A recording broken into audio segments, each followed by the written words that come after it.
तर कांदा पिकामध्ये लागवड करताना बेसल डोस कुठला टाकला पाहिजे, हा फार महत्वाचा प्रश्न आहे. फार शेतकऱ्यांना याच्याबद्दल कन्फ्युजन असतं की कुठले खतं वापरले पाहिजे, कुठले वापरले पाहिजे, का वापरले पाहिजे. आणि बऱ्याचदा आपण शेतकरी काय करतात की खतांना कोटिंग करतात, तर ती केली पाहिजे का, आणि केली तर कशाची केली पाहिजे, याच्याबद्दल थोडीशी माहिती. आता लागवडीपूर्वी आता ट्रान्सप्लांटेशन करायचं आहे, रोपं तयार आहेत आणि आपल्याला लागवड करायची आहे.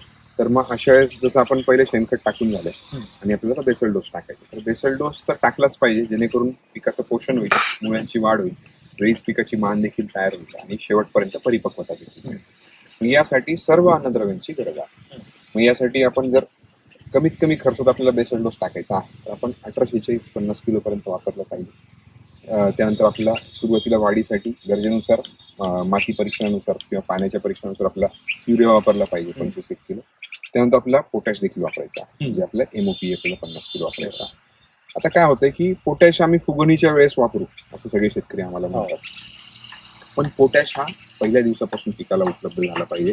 कारण की पिकामध्ये प्रकाश संश्लेषण चालू असताना पानांच्या खालच्या बाजूला जे पर्णछिद्र असतात ते बंद चालू करण्यासाठीचा जे कार्य आहे की ज्याच्यामुळे रोगप्रतिकारक क्षमता देखील ठरते, त्याच्यामुळे प्रकाश संश्लेषण देखील ठरतं, हे सगळं करण्यासाठीचं काम पोटॅशकडे असतं. मग त्यामुळे एमओपी सुरुवातीपासून आपण रेकमेंड करतो, तर एमओपी देखील त्याच्यामध्ये वापरायचा आहे, जेणेकरून रोगप्रतिकारक क्षमता देखील होईल आणि सुरुवातीपासून जर नत्र देखील जास्त होणार असेल तो देखील सप्रेस केला जाईल.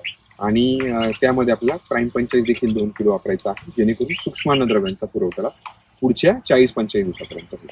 कारण की प्राईम 45 हे सीएमसी टेक्नॉलॉजीचं प्रोडक्ट आहे की ज्याच्यातली जे चिलेटिंग एजंट असतात, म्हणजे सीएमसी म्हणजे चिलेट मायक्रोन्यूट्रंट कॉम्प्लेक्स.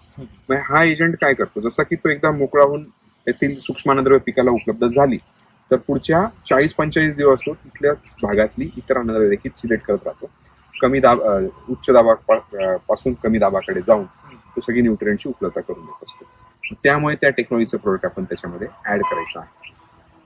त्यानंतर तुम्ही जे म्हटले की कोटिंग करतात, तर योग्य आहे का? येस, योग्यच आहे.